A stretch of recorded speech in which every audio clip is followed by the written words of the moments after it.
Welcome to Gov Report, a conversation about government, politics, and technology. I'm Christina Gagne, and today I'm joined by Alex Castro, the author of Measure, Execute, Win, a book about using data-driven methods to ensure project success. Alex, welcome. Hi, it's great to see you. Good to see you too.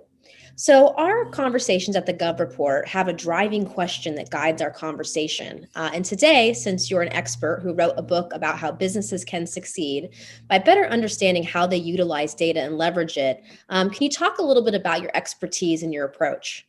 Sure, you bet. The thing that we've found over the years is that the process of understanding the preparedness or the overall obstacles for technologists to execute on a project, that intake process to discover that takes a lot of time. It takes a lot of time and it's effort, but more importantly, it's continuously evolving, right? There have been theories in the past where you can create a singular model for deploying a project. And, I think most technologists have found that really doesn't generate the outcomes that they had expected, really, that every project in and of itself has its unique challenges. And in onboarding a project, I think what's critical is understanding where our personal biases have directed us into making decisions or pre-assumptions around a project where they tend to lead us down a path that later we wind up having to do a lot of extra work on. And the faster that you can gather information on the front end to really understand what's in your way, the faster you can get to correcting that. And, quite transparently, the majority of the things that technologists face in terms of the implementation of a project, frankly, have nothing to do with the technology. It's actually the technologists and the technologies themselves are so well honed, so well trained. It tends to be a lot of other factors that tend to skew what we want to do. So fundamentally, the book really does talk about decision bias. It talks about the fact that how that decision bias tends to steer us into directions that don't produce the best outcomes and tend to frustrate really great ideas, really great initiatives, regardless of how strong the technical team is. Simply because once down that path, it's very hard to really correct by that point any of the influences that those biases have had. So I think decision-making at the beginning of a project clearly is paramount. What are some best practices that you've seen that our audience can learn from? Really what it is taking the time to analytically and quickly gather data and measure what in essence are the obstacles early on. What we found with a lot of studies really around, a field called behavioral economics, is that those decision biases tend to create assumption sets that in essence take us in a cascading path forward. And if we can just take a little bit of time and finding to measure those areas of vulnerability, what we call vulnerability, that in correcting that you tend to accelerate the project pretty significantly. Sometimes you can deliver a project in half the time at about 2/3 the cost with a much higher success rate, because what you're starting to do is really open up and understand where are those pitfalls, where are the blind spots that we may not be aware of, and measuring that early on so that we can then neutralize those effects and then allow the really well-honed project management delivery process, technical process to really do what it's designed to do. And we find that by doing that, the success rate goes up, the delivery speed goes up, and it's just an overall much healthier experience in delivering some really great solutions. Now, I know you have experience in both the public and private sector. Much of the audience of the Gov Report is clearly government. You have some lessons for our government audience of how they can implement this in their own workplace.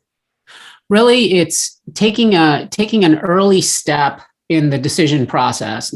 Typically when you're going through either your approval process or your early project management process, it's looking to gather data very, very quickly, prior to really designing out the project management plan in many cases, but more importantly, in the decision process, really being able to identify where those vulnerabilities lie. In most areas, most projects only have about 3, maybe 4 areas of vulnerability.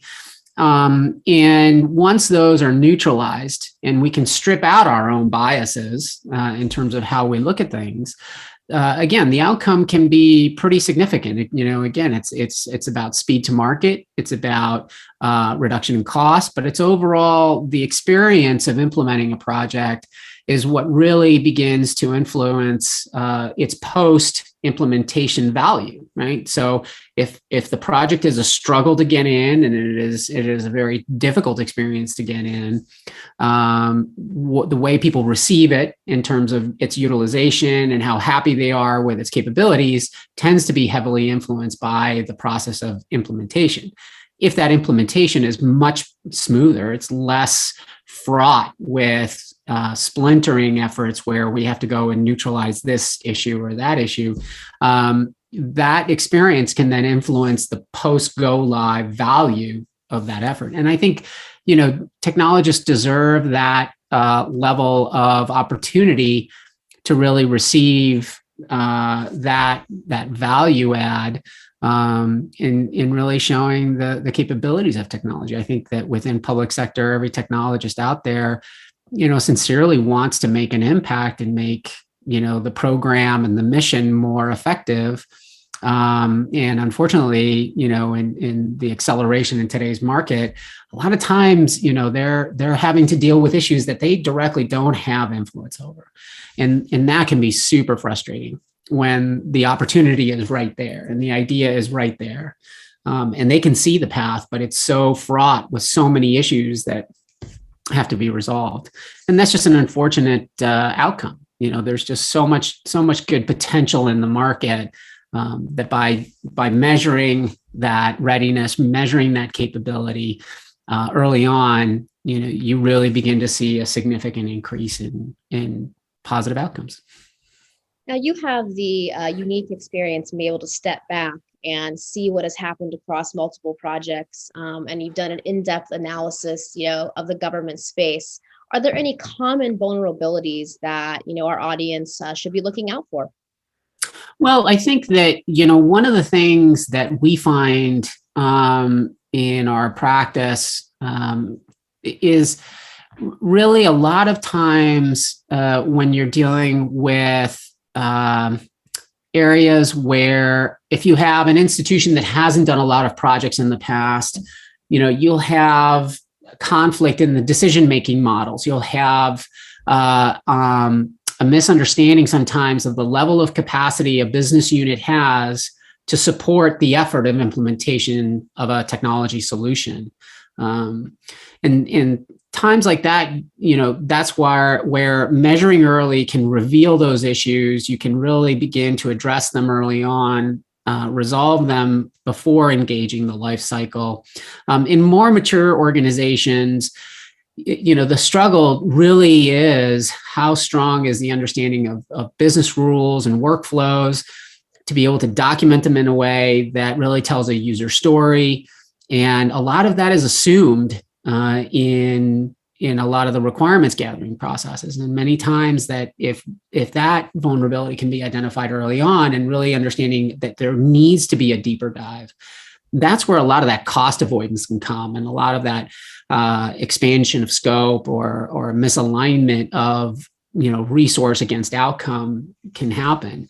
And by understanding that very early on, you can apply the right resources in the right places that can really make a pretty significant difference. Well, Alex, I want to thank you for joining me today in this conversation and sharing your expertise. This was a conversation with Alex Castro, and he is the author of the book Measure, Execute, Win. And once again, I'm Christina Gagne with the Gov Report. Thank you to our audience for tuning in. Thank you.